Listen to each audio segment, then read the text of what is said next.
kind of stuff does this team need to do to execute a little bit better in the half court?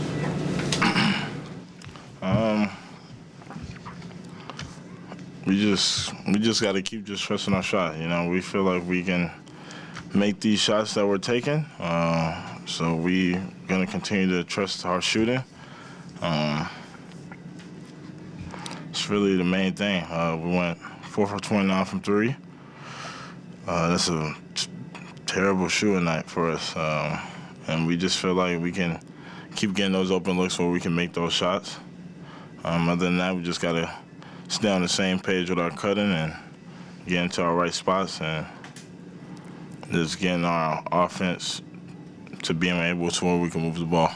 Defensive rebounding has been an issue, especially with Yak on the bench and towards the end of the game there as well. What do you guys have to do in those situations to make sure that you control the boards? We just got to take some pride in boxing out our man. We just turn around and look at the ball go up after the shot goes up. We just got to take pride in rebounding the ball and win those one-on-one matchups when our man's crashing. And we just got to take accountability for it. You mentioned trusting the shots. In the game against Philadelphia, you guys shot 53% from three. How do you deal with the disparity on, like, you guys missed shots tonight outside, but you've missed shots from basically everywhere all over the court to start this season. How do you start to create, I guess, better process for better shooting everywhere on the floor? The threes, you know, we take pride in trying to get those shots and being able to just try to consistently knock them down. We got a lot of guys that can finish at the rim. Myself, just got to keep trusting it. We feel like we can make all these shots that we're taking, and we feel like we can do a better job. Shots didn't go down today, but we just got to take pride on the defensive end. That was just really the main thing, that we're going down scoring. Even when we were getting stops, they just got offense rebounds, put back layups, and kick out threes. So it was just, even though we're not making shots, we can't let that affect us on the defensive end. With a tough back-to-back coming up and upcoming schedule is pretty tough as well, does a game like this feel like a missed opportunity, or is it too early in the season to be looking at individual games like that? We want to go out there and win every game. This was a loss that we really feel like we should have had, but just got to move on to the next game and try to get that one. On this one, you know, I feel like we should have won this one for sure. Obviously, Ayton had a lot of rebounds tonight. You weren't on the floor for all of those, but as far as like the defensive rebounding, it's a lot better when you're out there. What conversations do you have to try and like impart some of your wisdom and also like your technicalities and how to improve closing out those defensive possessions? I mean, it's a lot of different things. I think mainly it comes down to, I mean, obviously like wanting the ball more. You gotta have all guys, 5 guys go for it, and especially in situations where we're in rotation, like somebody's helping somebody else. Like, we gotta help each other on the glass as well. We gotta either go get it or maybe step in and help some of the guys. With a guy like Ayton, maybe have 2 on him. Be more aggressive from all 5 positions to try and go get the boards. Yeah, you mentioned, I think, that there could be a bit of a learning curve with, you know, new coaching staff, new everything, and where do you guys think you are on this curve, especially offensively in the half court? I mean, it's a little bit hit and miss right now. I think we're still in the very beginning of that learning curve. Doesn't mean that we can't have great offensive possessions out there. Like, I think you can see at times that it's flowing really well. It's about finding that consistency, though. We had a couple slumps tonight. Obviously, we didn't shoot the ball well, so that doesn't help. But yeah, even in those times when we can't shoot the ball well, we can't seem to find the 3. We got to find a way to either get in the paint or get a different rhythm shot that get our offense going again. Darko sort of said that the passing's going on, but maybe you're not getting into going downhill until there's, it's later in the shot clock. Do you feel that sort of lack of crispness, I guess, is what he was saying? I think sometimes we just got to be a little bit smarter about it. Like we're trying to apply the stuff that we do in practice into the game. Like we're trying to have this like drive, kick, swing offense, like play through the elbows, try and cuts, like different split screens, stuff like that. But at times we get in this mode where I don't think we're really doing it on purpose, but it seems like everybody's just trying to make something happen kind of almost randomly, and like we're not on the same page. And then we just dribble into a crowd, like try and kick out. The next guy's dribbling into a crowd, like we're not really getting any advantages out of it. So we gotta find a way to do it, like I said, with a little bit more. It might be timing, like the decision making's got to be better to actually create advantages out of that offense. How much does defensive lapses impact offensive transition and just the offense in general? I mean, obviously it's a big deal for us. Like we've always been a team that benefits a lot from getting stops on defense, getting those boards, and then getting out and running. It fuels our offense. It gets us going. Like it gets that mojo going, and then you just have a different like step to it on offense. Even in half-court offense, I think then play with a different type of confidence. So yeah, I think we actually played pretty good defense tonight, especially at the beginning of the game. We just weren't able to close out possessions, and then we made, as the game went along, we made more and more small mistakes that really cost us. You talked about the split action. You're making a lot of the decisions there. You're seeing the coverage go under a lot, even on the screen and roll stuff. Do you think you guys are in a position where you just have to shoot because you guys, the team doesn't have a reputation over the past couple of years of shooting the ball well from three? The personnel doesn't have that reputation coming in. You just have to beat the reputation and force teams to change those coverages? Or how hard is it, as you talked about with that pack defense, to make like split action work?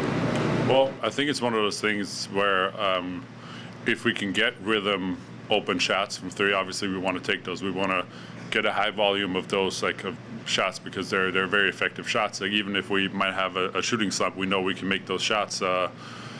And then we also got to find a way to, even when teams try to go under, to still punish that.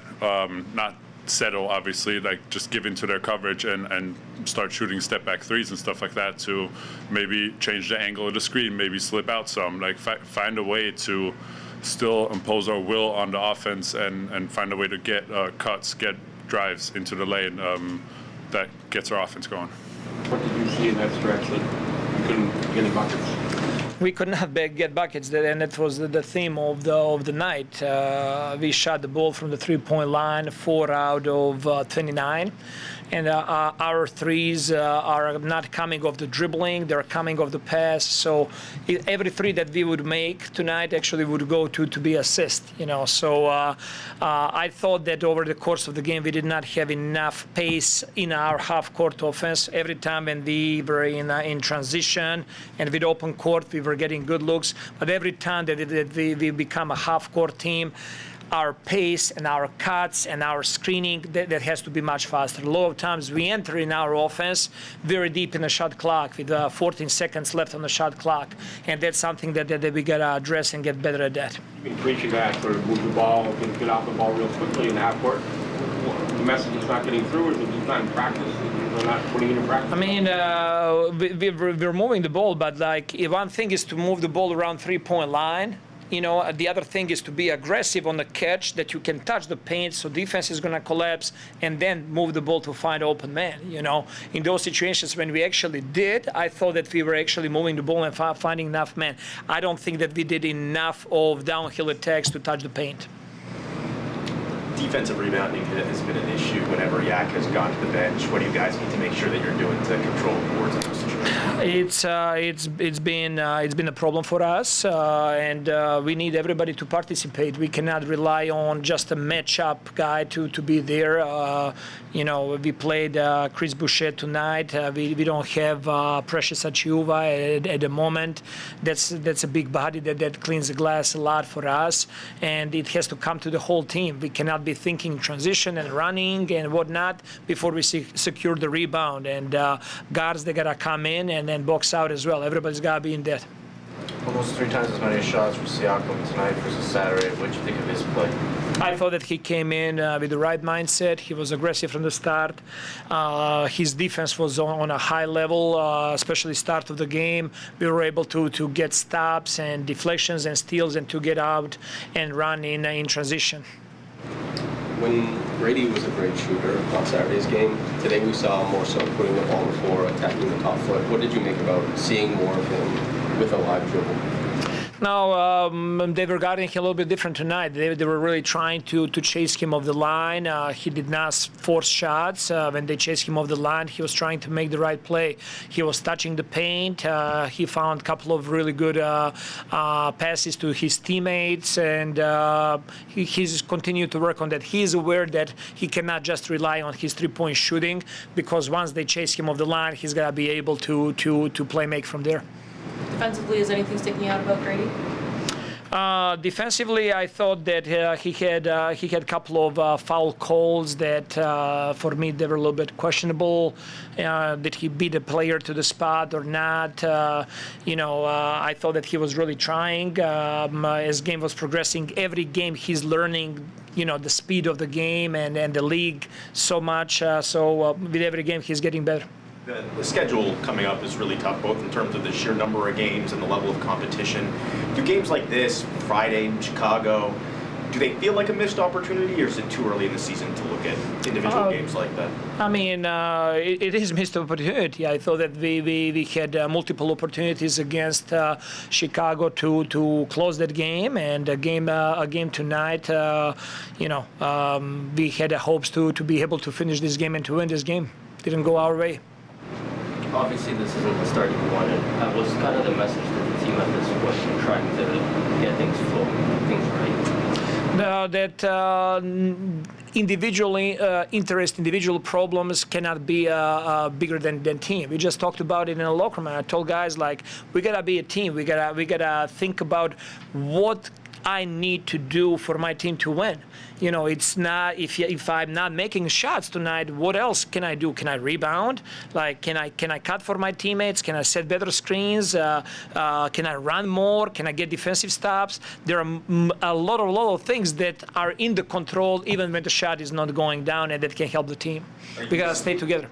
Are you seeing that there's some individualness that's going ahead of the team right now? No, not necessarily. It's just like it might be just like with the opponent player, like taking that one-on-one. Is he scoring on me? Am I scoring on him? But it really comes down like it's Portland versus Raptors, And at the end of the day, what really is the only thing that's important is winning or losing games. We gotta find a way to close those games. Do you feel like there's any difference, or what's weighing more heavily on this team in terms of being an issue, maybe? I hesitate to say the word issue, but is it decision making or is it execution? I think it's early in the season. I think if we made a couple more threes tonight, I think that we did some good stuff. We will be probably feeling and thinking a little bit different. But it's a work in progress, and we need better execution, and we need better pace, and we need better spacing. We have a lot of room for growth. Coming into this game, the team has led the NBA in passes per game, and the offensive numbers haven't been so good. It seems like .5 basketball is to establish advantages after the initial action. Have you been surprised at the lack of effectiveness in your guys' primary actions to start on half-court plays? Yes and no. There is definitely things that we need to clean up and get better at. Angles of screens, where we're catching the ball. All times we're catching the ball quite far out, and we need to do a better job of every time catching the ball in effective zones. And I thought that we had a couple of really good pick and roll actions that, we fumbled the ball, missed the layups. Those are things that we can improve on and get better at.